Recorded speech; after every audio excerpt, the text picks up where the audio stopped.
my name is Lily. This is my research presentation, and the disorder I chose was bipolar disorder. So, bipolar disorders are mood disorders pronounced by alternating periods of mania and depression.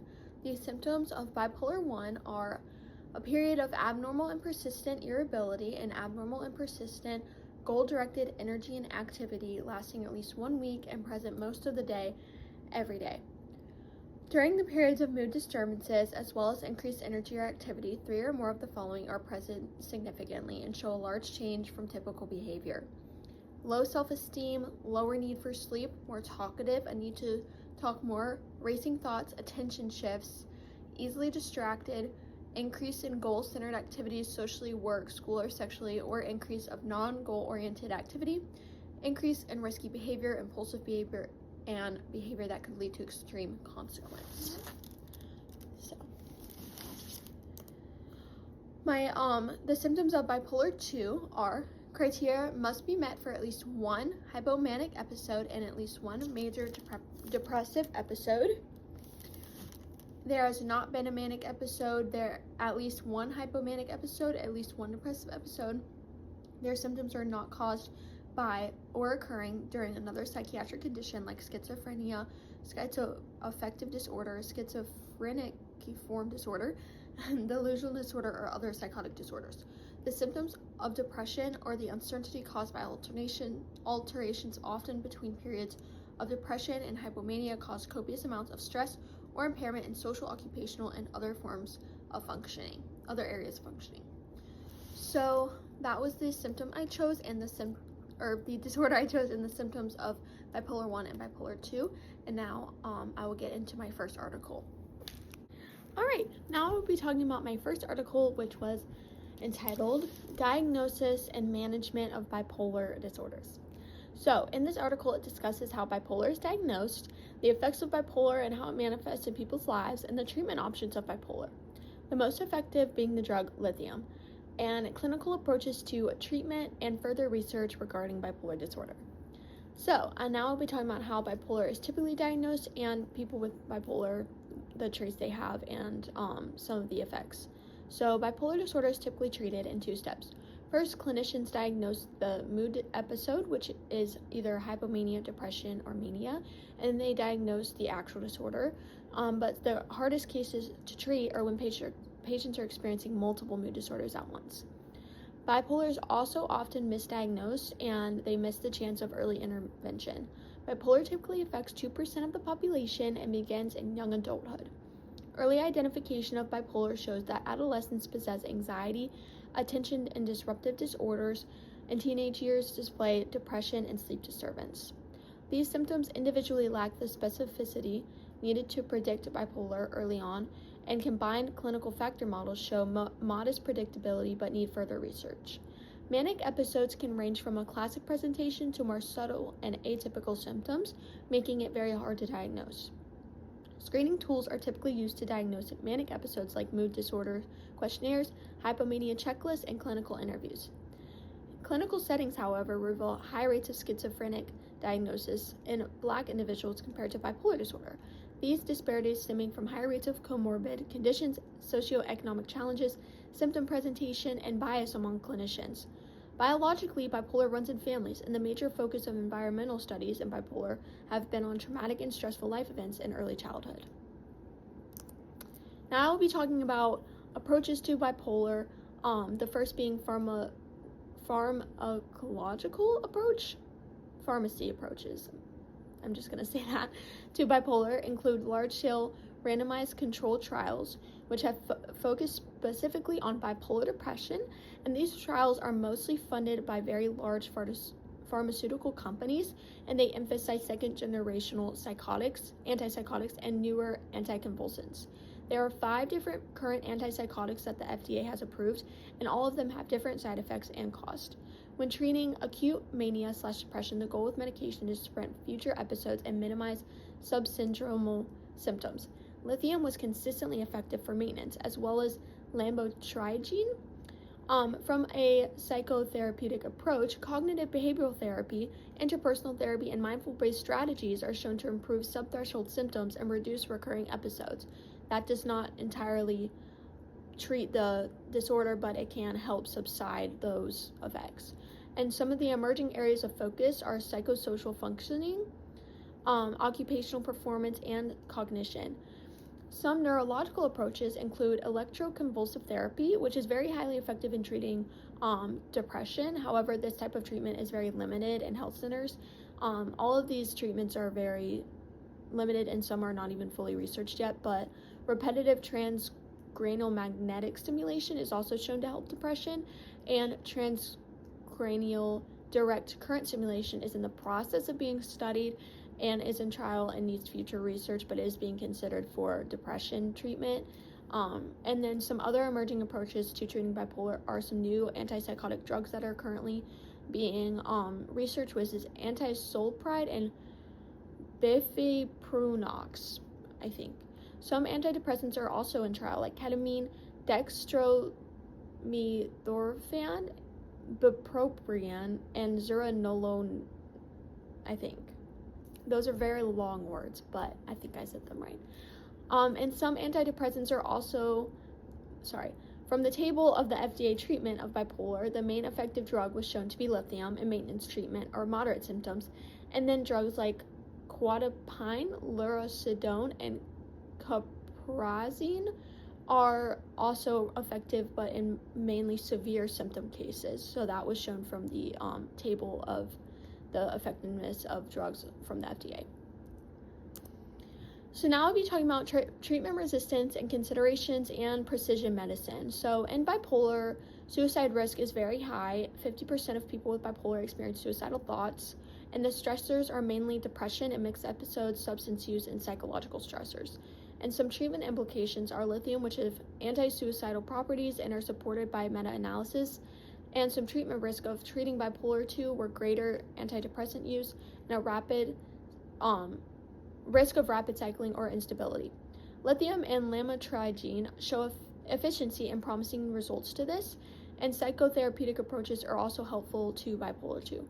Precision medicine could predict antidepressant response or risk of harm, especially in bipolar depression, and it will help detect bipolar symptoms earlier on, which is currently a challenge. But some challenges of precision psychiatry for bipolar disorder is that it's still in its early stage and requires more data and trials.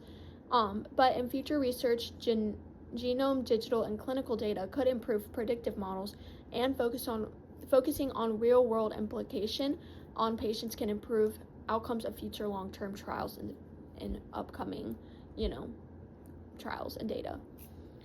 So overall, lithium still remains the standard medication, and it was shown in this article to be the most effective.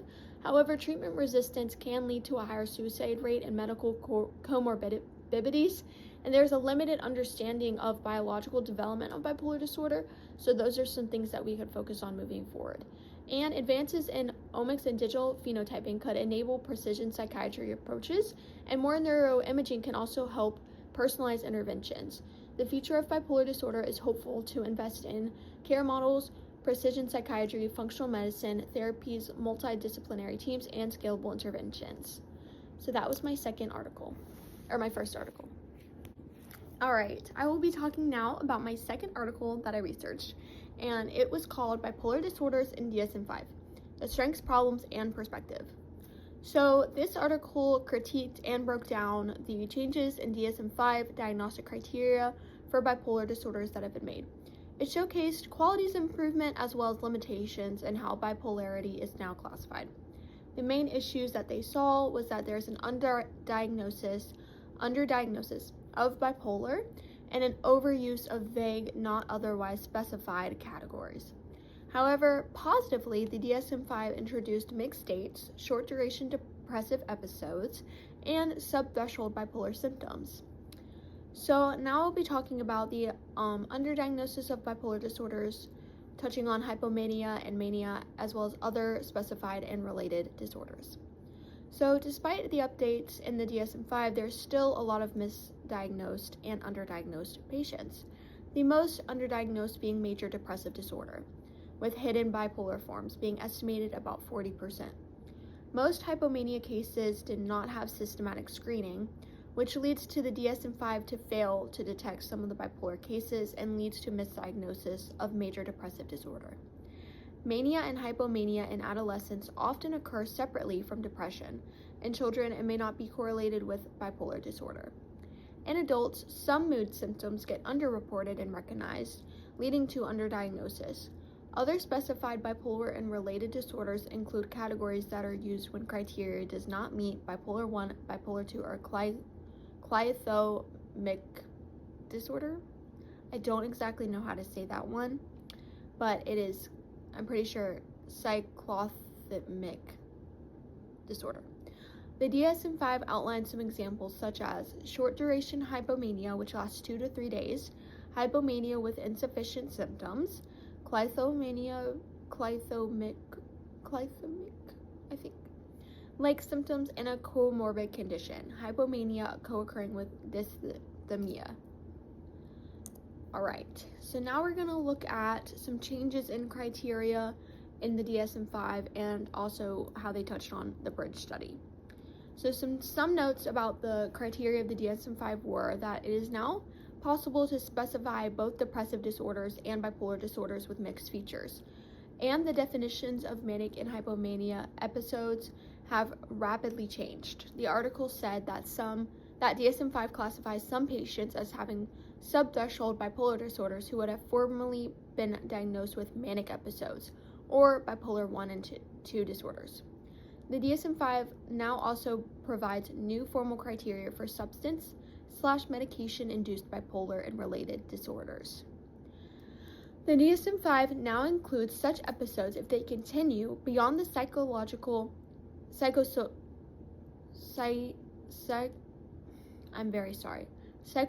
effects of the medication and meet full central criteria. The substance/medication-induced bipolar and related disorder and bipolar and related disorder due to another medical condition, both of those now separate bipolar symptoms caused by external factors from those that are a part of a primary mood disorder. Also, it was mentioned that the DSM-4 discarded hypomania triggered by antidepressants as a valid diagnostic feature. This article also touched on the bridge study, saying that based on the bridge study data, that DSM-5 bipolar 2 disorder will be diagnosed about twice as often and have a prevalence approaching that of bipolar 1. The article says that this is logical and justified because a milder case is more prevalent than a severe case, and bipolar patients spend much more time in mild conditions, mainly minor depression, than major symptoms like major mania or major depression. So the article also talked about future research on bipolar and how oftentimes bipolar is hidden in depression and how the DSM-5 can improve that. So it said that the article talked about how oftentimes bipolar is undetected in individuals who experience no response to antidepressants and major depressive disorder. The article recommended improving systematic screening for hypomania symptoms during the selection of patients for controlled antidepressant trials. This would be helpful because it would improve sample consistency as well as reducing the need for a very large sample size, and it would help monitor for mixed or hypomanic episodes because there's not a lot of research on those. And in the future research of bipolar disorder, researchers should focus on the diagnostic ambiguity in adolescents, understanding that the early signs of bipolar as a developmental norm or as a part of emerging mood disorders, and see how when they develop, which one is it and how they can detect bipolar earlier in adolescents and in teenagers. The DSM-5 currently requires 2 weeks for a major depressive disorder and 4 days for hypomania, but the Bridge and Zurich studies challenged the validity of those specific durations and suggest some continual measures and clinical assessments. So overall, in the future, long-term studies of individual patients with sub-threshold mental health categories will ensure more data that can help inform future updates to diagnostic guidelines. So basically having more long-term studies of individual patients with those sub-threshold mental health categories that we don't exactly know as much of and often get overlooked and underdiagnosed. The DSM-5 is a great framework that has a lot of positive changes and has made a lot of great improvements, But overall, a lot of mental health research can still further be studied, especially in mood disorders and bipolar. And researchers like Phillips and Kupfer, I'm pretty sure that's how you say that, have researched biological perspectives in conditions like bipolar, which has helped them understand the disorder and the treatment, which is what we need more of going forward. And honestly, I think personally that more research on the disorders in general in this category would be helpful in understanding biologically, socially, like physically, what influences these specific disorders to emerge, especially in adolescence, because there's a lot of ambiguity in how that forms in adolescence. So that was the second article that I researched, and that was my research study. So hope you enjoyed.